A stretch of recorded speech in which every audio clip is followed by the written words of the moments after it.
introduce a fellow Midwesterner of sorts, at least. And Marcy went to the University of Michigan, as did Ray Duncan, and a lot of other people here, by the way. I actually prefer those Midwestern states that start with an I rather than an M or a W. I'm from Illinois, and Iowa, Indiana, and then there's another vowel right across there, all right, Ohio.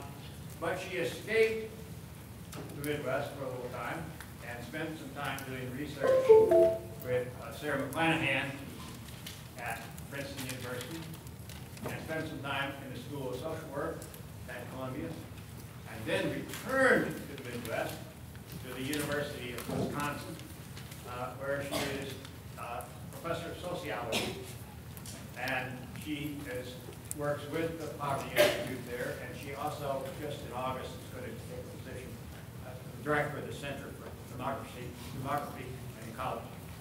But that's not really so much what you want to know about Marcia Carlson. You want to know that she's keenly interested in a relationship between families, family structure, I'll say a little bit more about that, and parenting and childhood education, especially early childhood education. And she's gone beyond, oh, David, would you hand me that book over there?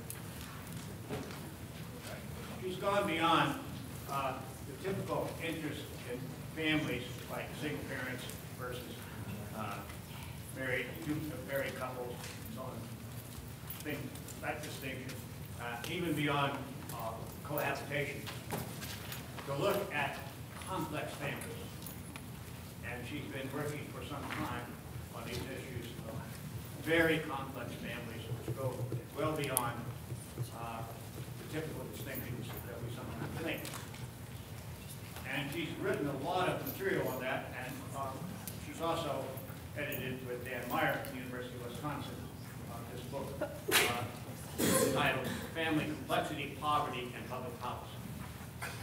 She's also written on issues of how fathers invest in children in different residential areas, different residential locations, how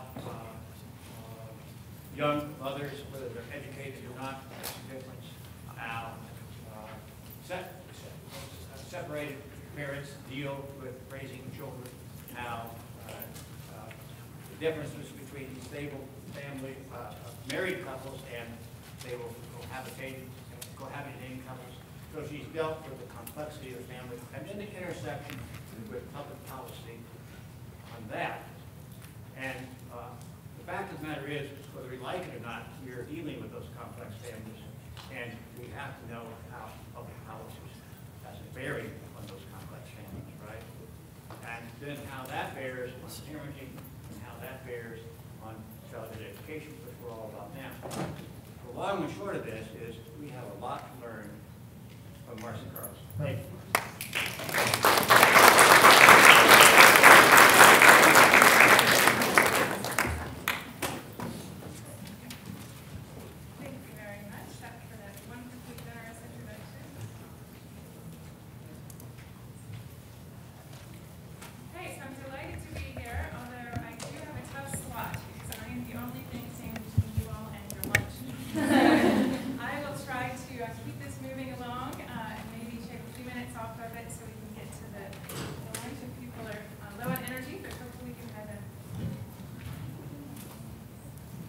Thanks. Is that right? Okay.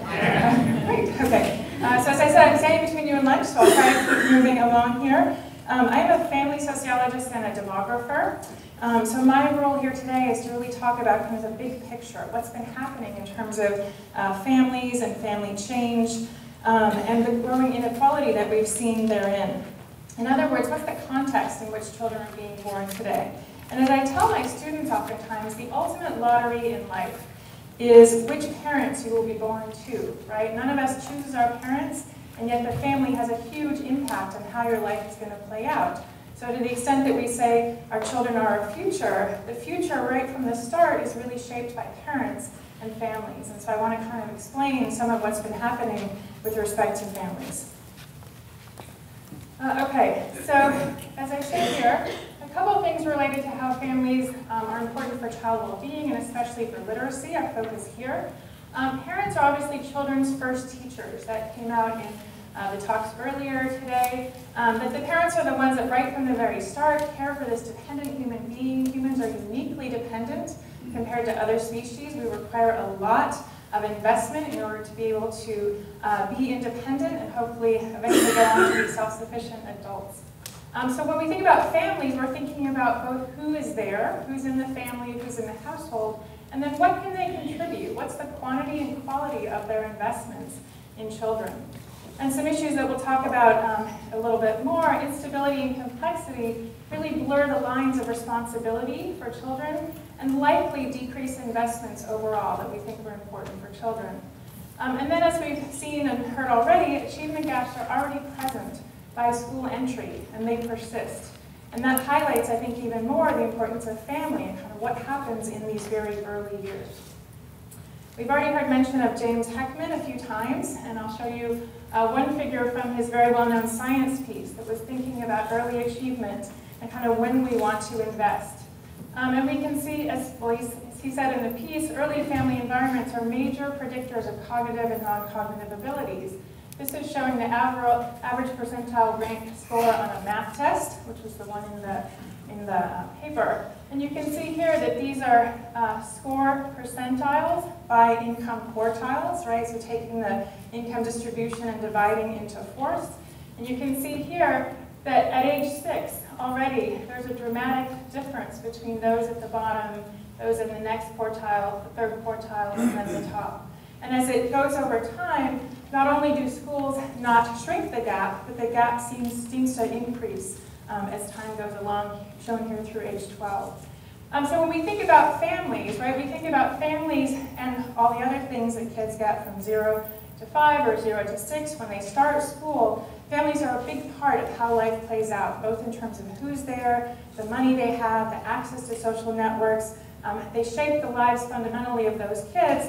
And yet we also realize that families are also playing a part in what happens over time, right? You don't change your family fundamentally. Some actors or some people may move in and out, but families are also playing a part in what happens during your school age, right? As they hopefully see you through your educational process. So I want to make some key points today. First of all, that families have changed dramatically in the last half century. Secondly, families have changed unequally, and the less advantaged are the most fragile families.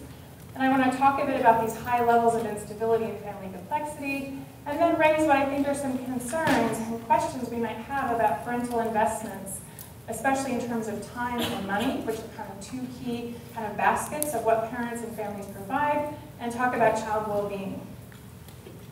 Okay, so in terms of family change. So if any of you any of the students here majored in sociology? Anyone? Yay? Okay, hopefully you took a few classes or learned a bit about families. How many of you majored in psychology? Okay, another few hands. Hopefully you also learned about families. And hopefully those of you who didn't major in those particular social science fields also had some class where you kind of learned a bit about what's happened in family life. So for some of you this may be redundant, but just to make sure we're all on the same page of kind of what's been happening in big picture terms in the last half century. And I'll talk briefly about these categories here. So when we think about marriage, by United States data standards, this figure goes back pretty far to 1890. This is the average age or median age of first marriage by sex from 1890 to 2010. And you can see that way back in 1890, women got married at about 23 and a half, men got married at about 26 and a half. They both went down and then dramatically down to a low point in the middle of the 20th century to just about 20 and a half for women. My mom got married at 19, she fit right into that pattern. Men were about 24. And since then, the numbers have been going up dramatically. So today we have a higher average age of first marriage than we've ever had in this 100 plus years of time. So for men, it's about 28 and a half. For women, it's about 27. So people are getting married much later. It doesn't necessarily mean that they're entering a union later, because what's changed, along with later age of marriage, the rise in cohabitation, right? So more and more people are living together outside of marriage. And this shows you the percent of women ages 19 to 44 who've ever cohabited before first marriage by marriage cohort. So in other words, the year that people, the years below are the people when people are entering marriage. And in the most recent period, over 2/3 of people have cohabited before they got married. Right? So we're seeing a shift in kind of what's happening in terms of the type of unions individuals are entering. And legal marriage doesn't seem to be as crucial as a first union or as kind of normative as it once was. What's happened to divorce? This again goes back pretty far to 1920. This is divorces per 1,000 married women. Obviously you can't get divorced unless you get married. And so we see here that it was quite low in the early 1900s with the big spike. Anyone tell me what the spike was from in the mid-1940s? World War II. So people came back from World War II, marriages weren't quite what they had been before, right? Either something changed about the people, for whatever reason, big divorce spike during that period, and then low again, and then a massive increase in divorce, of the rate of divorce from the early 1960s until 1979. What I don't think people realize is much has actually been going down since 1979. And so today it's about where that World War II spike was. But still today, 40 to 50%, depending on the estimate, of all marriages are expected to end in divorce. So it's quite common. And obviously, many kids will experience their parents' divorce over childhood.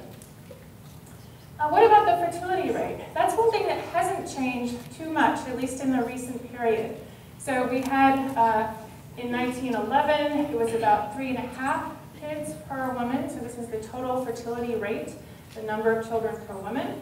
Went down during the Great Depression, went up in the baby boom when it went above 3.5 kids on average per woman, and then back down. And we've hovered somewhere around 2 ever since that time. And demographers think about what is the replacement rate, and that is 2.1 kids per woman to kind of keep the population stable. The 0.1 is because not all babies survive, right? So on average you have to have a little bit more than 2 babies per woman or per couple to keep the population flat. And when you ask people about their fertility preferences, most people say they want to have 2 children. That's their goal, and that tends to be the average, although it plays out quite differently by education. So those with higher education also want 2 kids. They often end up with fewer than 2, so the average for higher educated people is about 1.2 or 1.3. And less educated people also say they want 2, but end up having more kids. So there is some variation here, but the average is just below replacement. What has changed related to fertility is non-marital fertility. And this is showing you the percent of births in the US that have occurred outside of marriage. So if you go back to the left side there, that starts at 1960, this blue line here is for the total population, and it was about 6% of all births at that time in 1960 occurred outside of legal marriage. We have a data point for for whites was 3%, shortly thereafter for 65, and for African Americans was 24%. But then most of our data on race ethnic groups starts in 1980, and you can see here that there's been a big increase for all racial and ethnic groups, but the levels are quite different. So whereas now about 40% of all births occur outside of marriage, it's 29% among non-Hispanic whites, 53% among Hispanics, and 71% among African Americans. So for some groups, the majority of births are occurring outside of marriage. And if I were to show you this I will later show you this actually by education, and you'll see that there's a strong education gradient in this as well. But we're not the only country that has been experiencing this. So you can see here that this is a number of Western European countries. The big arrow is the United States, going from 5, it was 41% actually in 2010, it went down 1 percentage point. So from 5 to 41 for the US, other countries, Norway's gone from 4 to 55, France 6 to 55. So this is part of a broader pattern of family change. So the US is not alone in some ways, and yet I'll show you as we go along that the US is unique in the level of inequality in some of these patterns that we're observing. So that's my second point, is to think about, okay, a lot of things are changing about families, marriage, cohabitation, divorce, non-marital childbearing. massive changes when you think about how quickly and how much change has occurred in a relatively short period of time. Half a century is not really that long. And yet what we, I think, are maybe less aware of or just becoming aware of is how different these are by socioeconomic status. So Sarah McClanahan, who Harlan mentioned, was my postdoc mentor. She's one of the leading family sociologists in the country with a very distinguished career and set of contributions to family research.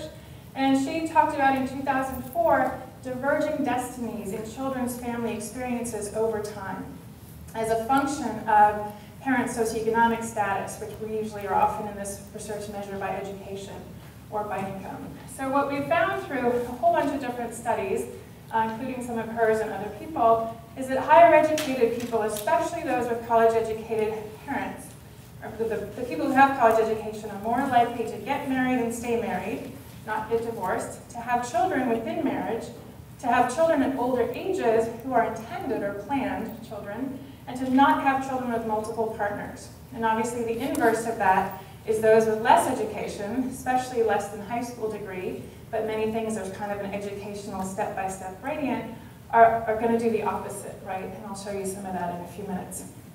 So there's this big inequality in what's happened to families. I'm not going to show you every single one by socioeconomic status, but just to give you a couple of examples. This is showing you marriage by education in the US. So this is the share of people at a given point in time that are married by their education.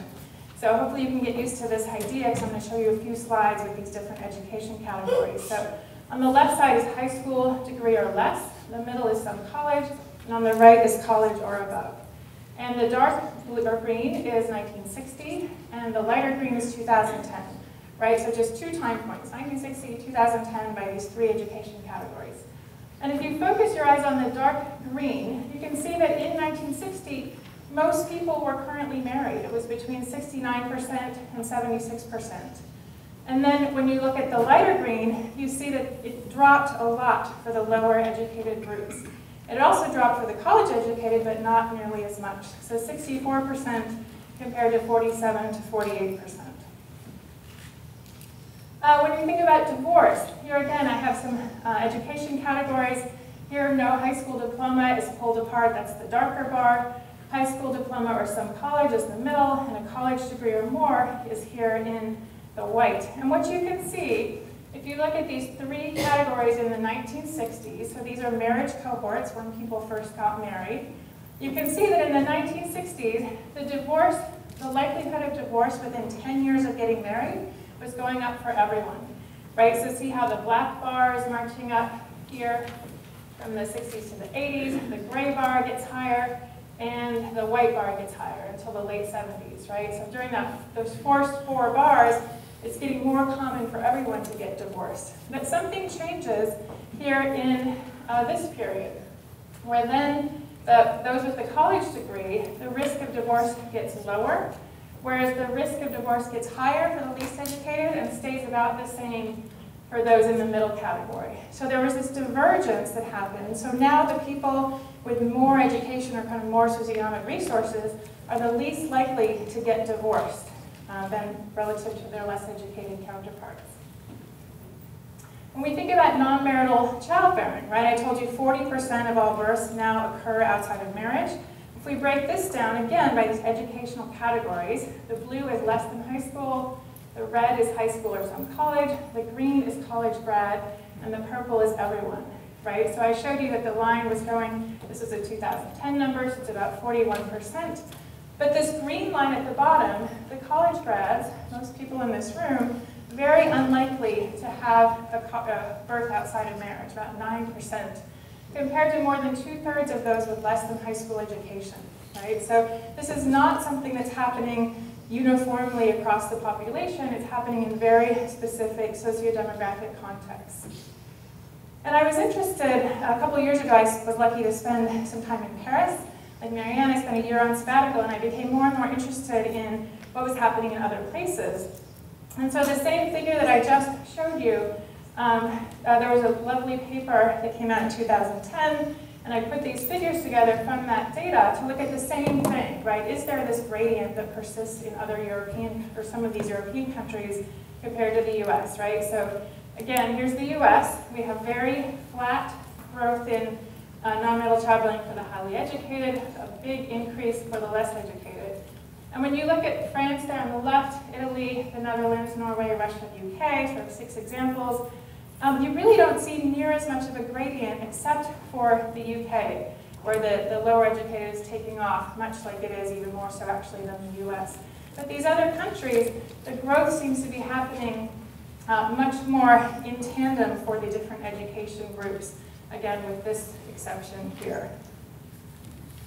And then when we think about kind of what happens over the life course, right? So you start out, you get your education, hopefully get a job, find a partner, you march on through life, and then we can sort of, as we follow people over time, we can see what do they do? Do they get married? Do they have kids? Do they stay together? And so forth. And so this is just 2 slides from a study that I'm working on using data from the National Longitudinal Survey of Youth, which is one of our main national studies of people born in the 1957 to 64 period. So we can follow, in this case, men and what happened to them over time.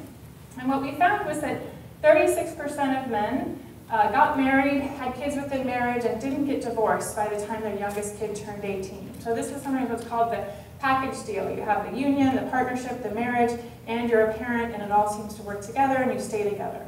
Then there was a group that got married, had kids, and got divorced, 24%. 17% of these men had a non-marital first birth. 13% got married but didn't end up having any kids, and 10% never got married or had kids. So we were interested, okay, that's describing what's happening to this cohort of men. I won't show you the women, but it's the same similar story. But then when we look at it by education, sort of taking these trends then over the span of what people do from a young period until their mid-40s, we find a strong educational gradient. So here, on the right side is those with a bachelor's degree or more, again, our college graduates. So more than half of them experience this more traditional, stable family pattern. So 54% of them got married, had their kids, and we didn't observe them getting divorced through their mid-40s or early 50s. By contrast, those on the left side with less than high school education, only 16% of them followed this path, whereas a lot more had kids outside of marriage, or were married and divorced. And we've done some updated work on this with a more recent cohort, and we find that it seems like the gradients are even getting bigger over time by education and kind of how family life plays out. Okay, so taken together, the first kind of 2 points that I've tried to make are that there's been a lot of change in families, and that it's unequal in terms of how it plays out, and it's unequal by socioeconomic status. So those with the most resources tend to be choosing a more stable path, whereas those with the lowest education and economic resources end up in situations where they're even having kids outside of marriage, they often don't stay together, which I'll show you in a few minutes, or end up getting divorced. And so what we've seen is that there's this disconnection now between marriage and childbearing and child rearing. There's a notable rise in single parenthood, and there's growing family complexity that Harlan mentioned in his introduction, as people repartner and often have children by multiple partners. And these things are true especially for the disadvantaged groups. So I want to move on to talk about some of the family instability and complexity that we've observed. And in the volume that Harlan again referred to, my colleague Dan Meyer and I talked about family complexity as when marriage and legal ties, living arrangements, fertility, and parenting are not coterminous. And by that we mean that they don't share sort of common boundaries in terms of meaning, definition, and so forth. And so you have kind of competing sets of obligations or competing definitions of families as people have a more complicated family arrangement. Okay, so to get to more complicated family arrangements, you're obviously not in the same unit in which you start, right? So when we think about parents and children, a simple nuclear family is that there's 2 biological parents and they have 1 or more children together and they stay together, right? That's the kind of traditional family of the mid-20th century that wasn't actually as common and nice as I think people thought it was. It was kind of has remained the ideal family in many respects. And yet many people break up, right, and then go on to have new partners and so forth. And this is a bit of an older study, and I think they're updating it now.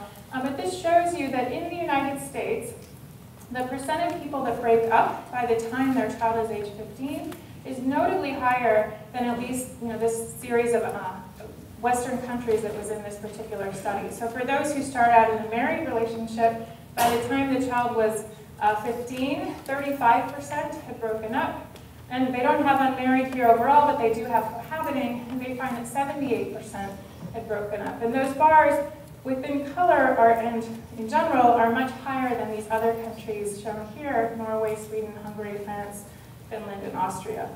So there seems that the breaking up is more common in the United States than these other countries, something that Andy Cherlin has called the merry-go-round. That in the US we tend to marry a lot, we really believe in marriage and value it, and yet we also end up breaking up a lot and repartnering.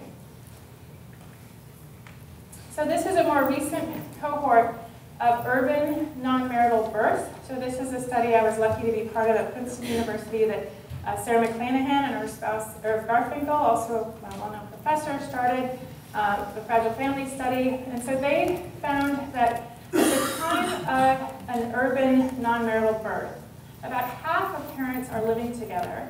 And then over time, by 9 years, about 70% of those couples have broken up, right? So half at birth are living together, half are separated. So the separated is what I'm actually showing here. And then by 9 years, the vast majority of these unmarried parents have broken up. And so we end up with a lot of kids living with single parents, right? Whether that's through being born outside of marriage with parents who break up, or born to married parents whose parents divorce. And this is showing you, again, this cross-national comparison of the percent of 15-year-olds who are living in a single-parent family. Here, this data is from 2012, from a 2015 study. And you can see that across this whole range of Western industrialized countries, the average is about 14%, there in the blue bar. And the United States is at the very high end, so about 21% of our kids at this particular moment in time are living with a single parent. And if you look back in time, I've done some work thinking about kind of the gendered nature of all this and how the family changes are playing out for fathers versus mothers. And just to make a quick point that here, if you look at kids living with two parents, it was relatively stable until this period of the 1960s when it started to decline. These data are slightly different than the last one I showed you, but it's again about 24% of kids are living with a single mom. But what you can see is that the mirror image of the decline in two parents is the rise in single mother families. And the father only is a very small fraction. So at least in the United States, most of our single parents are single mothers. And I think that's a conversation or some research perhaps for another day to think about kind of how fathers are involved in family life or not. We'll talk briefly about it toward the end. So why do we worry about children not living with two parents? I would say that there's extensive research that children do best when living with their two biological parents in a stable union over childhood. When I've presented some of my work in Europe, they don't like to hear about marriage because they believe that many other kinds of unions can be stable. And that's in fact true, although the way the demographics are in the US, it's very rare to have a long-term stable cohabiting union. So in my view, it's not that those unions could not provide a lot of investment in kids, it's just very uncommon that cohabitors stay together over the course of a child's life. So in the US, married unions tend to be the unions that are stable. And it's obviously harder for dads to be involved when they're living apart.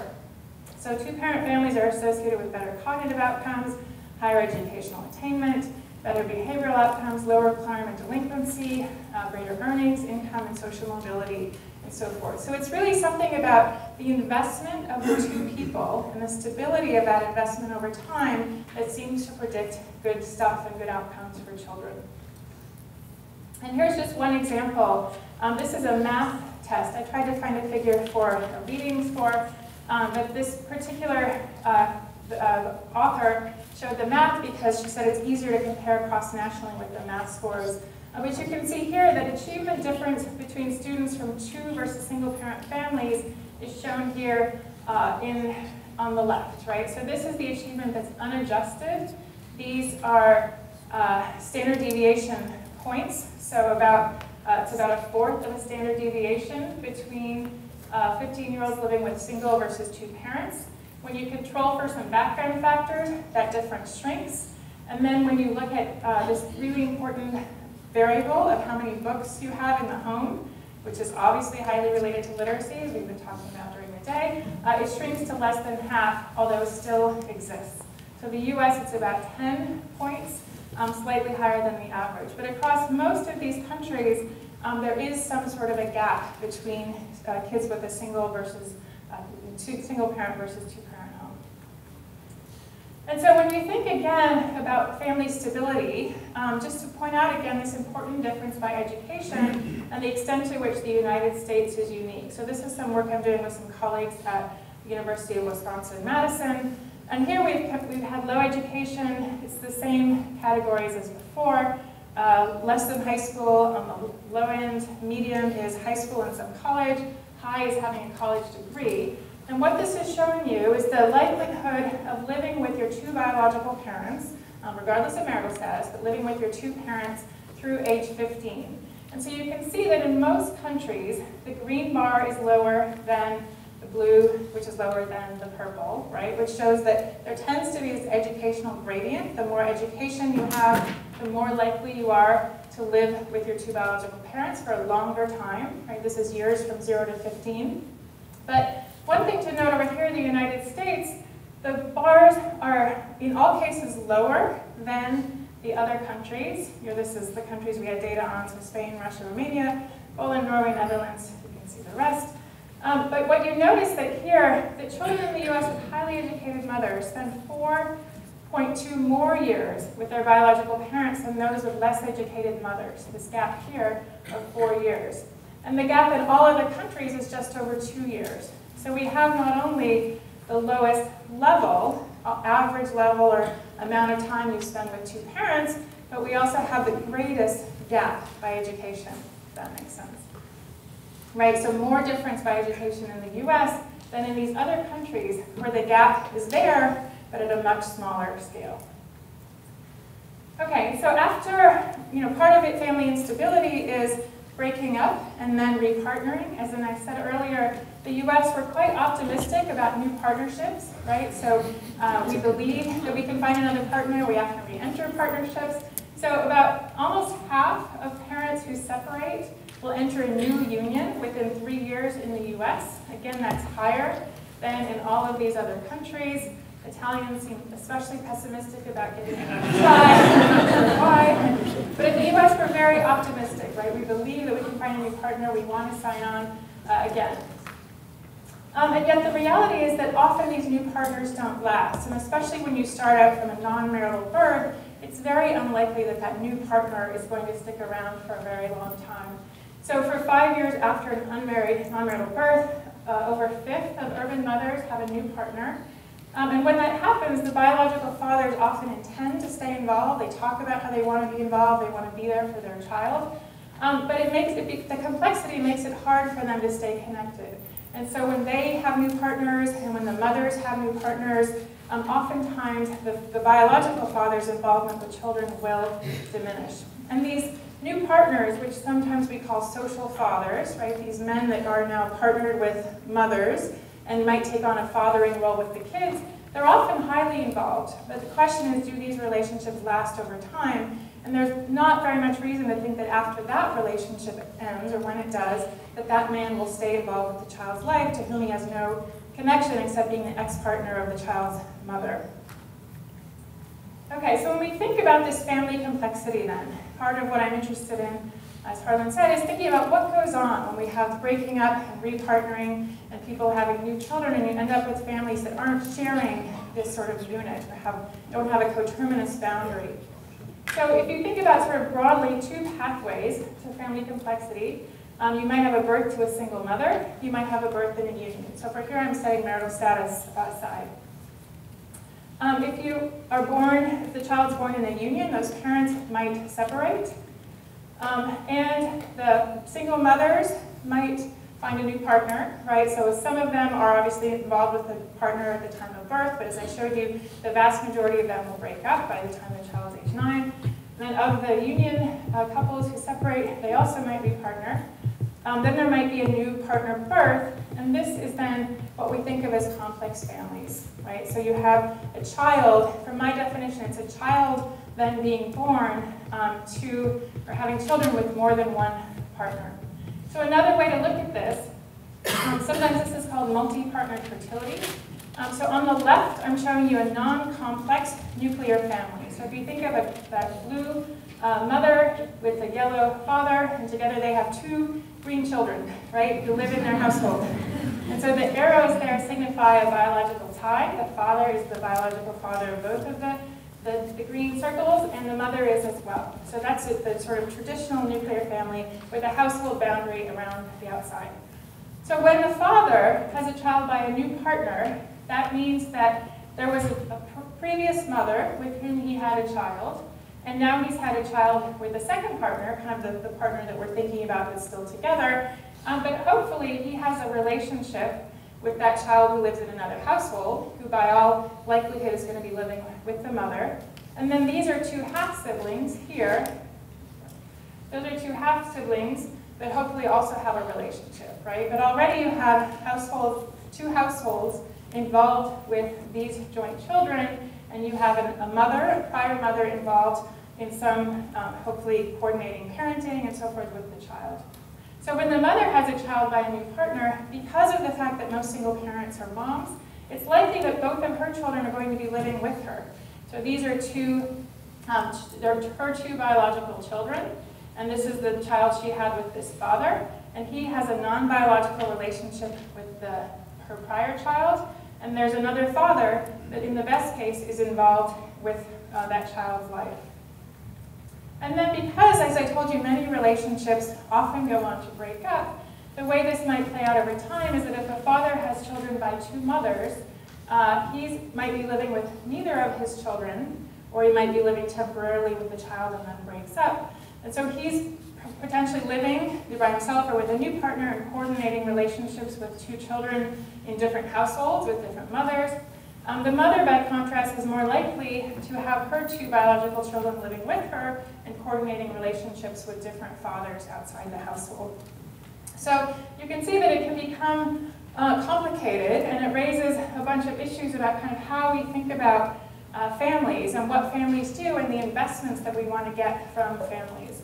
And I won't dwell a lot here on the conceptual ideas, but there's a lot of reason to think that this might not be the ideal situation for childbearing, right? Because there's the social side, these blurred obligations of sort of you have a blood tie, you have co-residence, you have legal responsibility, and yet they're not all kind of happening in the same box, is what some of the scholars have found about stepfamilies in the early stepfamily research. There's also economic reasons to think that it's not as good for children, right? So the transaction costs of actually spending money on kids in different households, the reduced economies of scale and incentives to invest are spread across households. And then we could think about, there's a lot of work in evolutionary biology that suggests that biology matters for how you invest and think about your offspring. And then it could be that a lot of this is just correlated to other characteristics, right? So I've talked a lot about the education differences. It's a little bit about race, ethnicity. We could think about neighborhoods. There's a lot of things going on here, right? That's not just about the family complexity. It doesn't just come out of nowhere. And so it can be quite complicated to think about how is this playing out and how is this affecting children. But just to show you that it's not uncommon, so this is again from this Fragile Family study. And here we have, the study's focused on unmarried parents, but we also have a comparison group of married parents. And so what we find in this study is that, so these are a birth that occurred in the late 1990s, and then they're followed up through year 15. And so those who started with an unmarried birth, shortly after the birth, so a year later, over half of them already had at least one half-sibling, meaning that the children that are born to unmarried parents are by and large being born to already complicated families where either their mom or their dad already has a child by someone else. And that continues to grow over time as these couples break up and repartner. So by age 15, fully 81% of kids, the 40% of kids I told you earlier on were born outside of marriage, 81% of them are living in at least a modestly complicated family where they have a half-sibling by their mother or their father. On the left side, it's not zero in married parents, right? Still it's over a quarter. but the prevalence is much lower than among the unmarried parents. So the point here is that for the modal child born outside of marriage, they're going to be navigating a family world that's not a nuclear family that the research says is all else equal ideal for children. And just to show you, being a proud Wisconsinite now, some Wisconsin state data that comes from some of my colleagues down, you can see the names below. This is a study of unmarried births that occurred in Wisconsin. And so these are mothers who are having a non-marital first birth. So they don't have any other kids. This is their first child, and they're having the child outside of marriage. You can see over there at birth that most of them have no siblings at all, and about 20% already have a half-sibling by their father, right? So it's the mom's first birth, but she's having a child with a dad who already has at least one child. And then you can see over time that the dad having half-siblings alone doesn't change very much, but they get more half-siblings from their mom when she repartners with new partners, either the mom and dad or the mom. So eventually you end up here with fully 60% of these unmarried kids born to unmarried moms having their first birth. Again, the majority end up in a complicated family by the time they're age 10. So it's the minority, it's the 40% here that either remain an only child or they only have siblings with the same biological parent. But the majority are in a more complicated family configuration. And the US, again, is an outlier. This is a paper that I did with Betty Thompson, and we looked at Australia, Norway, Sweden, and the United States. If you look at all mothers, it's about 23% in the US, down to 12% in Australia. All mothers who have children with 2 or more fathers, so it's again much higher in the US. But obviously you can't have children by 2 or more fathers if you don't have at least 2 children. So then we look at the orange bar here, where we look at those with 2 or more kids. And we find that of those with at least 2 children, fully a third of them in the US have those children by 2 or more fathers, where it's much lower in the 2 Scandinavian countries and Australia that we look at. And so then I just want to, in my last few minutes, talk some about concerns about parental investments and time and money and child well-being and how we think about how some of this plays out for kids. So this is a paper I did with Lonnie Berger, my colleague who's now the director of the Institute for Research on Poverty at Wisconsin. And we tried to use the same data, this Fragile Families and Child Wellbeing study, to look at what do kids get from their parents. And if we think of these very kind of crude categories of, you get things about time, right? Parenting time and interaction and engagement, and then you get money, right? Which we're measuring here just simply by the household income. And so it's a little bit complicated, but on the left side, these are kids who are age 5, and we're looking at their family structure at age 5. So on the left, we have mother and biological father who are married. The mom and the biological father are cohabiting, so they're together but not legally married. The mom now has a social father, so she has a new partner with whom she's married, or she has a new partner but they're just cohabiting, or the mom and the biological dad are dating and there's no new partner, or the mom is single and alone. She's not dating a new partner and she's not with the biological dad. So these are categories of families that we could imagine, or that we've categorized when kids are 5 years old. And so what do we see here? So the mean income is shown with the kind of shaded line in the back. So on the far left, you see that the mean income for the married parents, the mom and the biological dad, is about $77,000. And that bar is far higher than any of these other bars, right? So if you're cohabiting with the biological dad, if you're with a new partner, whether married or cohabiting, if you're just dating or single, there are much, much lower levels of income, right? And there's lots of evidence, Greg Duncan and others, that income matters a lot for how kids do. So levels of income, notably higher among the married parents. And then when we look at the parenting, we've divided that here into the mom, who's shown in the darkest, the black, the biological dad in the gray, and then the social father, the new partner, in the white. And this is a measure of parenting engagement. So how frequently do they engage in different activities like reading and playing and so forth. So it's kind of a frequency measure, but that captures kind of engaged parenting. It's not just time, but it's time doing specific activities that are supposed to be good for child development. And I think it's interesting what we see. So there's not really any difference between the married and cohabiting biological parents. When we look at the married Social fathers, or the new partners, that white section, is actually even bigger than the two biological parents on the left side. So these new partners, when moms get married, it seems that they really take on this fathering role, which is encouraging, right? They seem to be engaged with kids, and they're doing a lot. The biological dad isn't so much in the picture, right? If you see that little gray slice there in the middle, his involvement is quite low when there's a social father that's married to the mother. And then when you look at the ones who are just cohabiting and not married, the involvement of both fathers or father figures is quite a bit lower. And then for these where the mom is not living with the biological dad, his involvement is much lower, right? And we know that living away from kids makes it harder to be actively invested. And so I think if we think about what do parents get, or what do kids get from their parents, and if we think that the economic resources matter and the time engagement as parents matters, I think we have to be concerned about some of these categories, right, and those sort of more complicated categories.